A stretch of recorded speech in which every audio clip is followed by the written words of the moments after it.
بہت زمانے پہلے عرب کے علاقے نجران میں لوگ بتوں کی پوجا کرتے تھے۔ وہاں کے بادشاہ اور سردار سمجھتے تھے کہ ان کے بت انہیں طاقت دیتے ہیں۔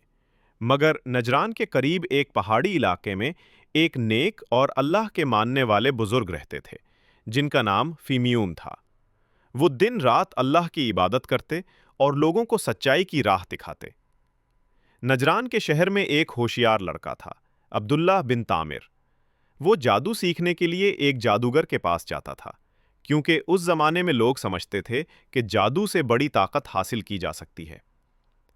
ایک دن راستے میں عبداللہ نے فیمیون نامی بزرگ کو عبادت کرتے دیکھا۔ ان کی دعا اور عبادت دیکھ کر عبداللہ کا دل کھنچ گیا۔ وہ روز وہاں جانے لگا اور ان سے پوچھا، آپ کس کی عبادت کرتے ہیں؟ فیمیون نے مسکرا کر کہا، میں اس اللہ کی عبادت کرتا ہوں جو سب کچھ دیکھتا ہے، سنتا ہے اور جس کے سوا کوئی طاقت نہیں۔ آہستہ آہستہ عبداللہ نے ان سے اللہ کی پہچان اور سچا دین سیکھ لیا۔ اس کے دل میں ایمان کی روشنی جاگ اٹھی۔ ایک دن راستے میں ایک بڑا سانپ لوگوں پر حملہ کر رہا تھا۔ عبداللہ نے اللہ سے دعا کی، اے میرے رب، اگر تو سچا ہے تو اس سانپ کو روک دے۔ اللہ نے اس کی دعا قبول کی اور سانپ فوراً مر گیا۔ لوگوں نے دیکھا تو حیران رہ گئے۔ عبداللہ نے انہیں بتایا کہ یہ سب جادو سے نہیں بلکہ اللہ کی طاقت سے ہوا ہے۔ رفتہ رفتہ لوگ عبداللہ کی باتیں سننے لگے اور کئی لوگ اللہ پر ایمان لے آئے۔ مگر بادشاہ کو یہ بات پسند نہ آئی۔ بادشاہ نے عبداللہ کو اپنے دربار میں بلایا اور سختی سے کہا، کیا تو میرے دین کے خلاف باتیں پھیلا رہا ہے؟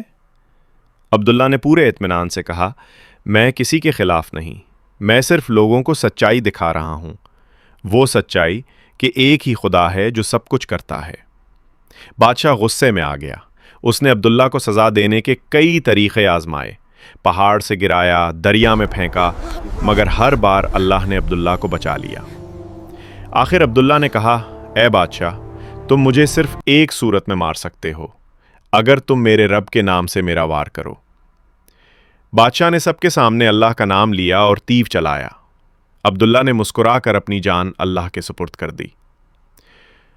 عبداللہ کی قربانی سے نجران کے ہزاروں لوگوں کے دلوں میں ایمان کی شمع روشن ہو گئی۔ سب نے بت پرستی چھوڑ دی اور اللہ کو اپنا رب مان لیا۔ یہ خبر جب یمن کے ظالم بادشاہ زونواس کو ملی، جو یہودی تھا، تو وہ بہت غصے میں آیا۔ وہ لشکر لے کر نجران پہنچا اور کہا، جو شخص میرا دین نہیں مانے گا اسے سزا دی جائے گی۔ مگر نجران کے لوگ ڈرے نہیں۔ ان کے دلوں میں عبداللہ بن تامر کی یاد تھی۔ انہوں نے کہا، ہم اپنے ایمان پر قائم رہیں گے چاہے کچھ بھی ہو جائے۔ بادشاہ نے خندقیں کھدوائیں اور لوگوں کو ڈرایا، مگر ایمان والے ثابت قدم رہے۔ عورتیں، مرد، بوڑھے، یہاں تک کہ ایک ماں اپنے شیرخوار بچے کے ساتھ ایمان پر قائم رہی۔ جب وہ لمحے بھر کے لیے ڈری تو بچے نے بول کر کہا، ماں، صبر کرو، ہم حق پر ہیں۔ یہ اللہ کا خاص کرشمہ تھا، ایمان والوں کے لیے تسلی کا پیغام۔ نجران میں ظلم کی یہ خبر پھیل گئی۔ ایک نیک شخص وہاں سے بچ کر نکلا اور روم کے بادشاہ قیصر کے دربار میں جا پہنچا۔ قیصر میں حبشہ ایتھوپیا کے بادشاہ نجاشی کو خط لکھا اور کہا کہ نجران کے مظلوموں کی مدد کرے۔ نجاشی نے فوراً اپنی فوج یمن بھیجی۔ ظالم بادشاہ زونواس مارا گیا اور نجران کے لوگوں کو انصاف ملا۔ اس کے بعد وہاں امن قائم ہوا اور ایمان والوں کی عزت بحال ہوئی۔ یہ واقعہ نبی صلی اللہ علیہ وسلم کی ولادت سے تقریباً 45 سال پہلے پیش آیا تھا۔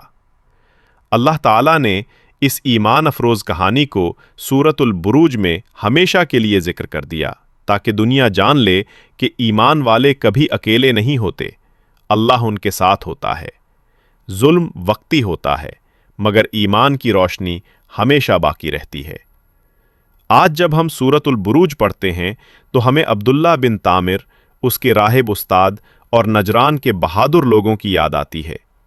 یہ کہانی ہمیں سکھاتی ہے کہ حق پر ڈٹے رہنا سب سے بڑی بہادری ہے اور ایمان سب سے قیمتی خزانہ۔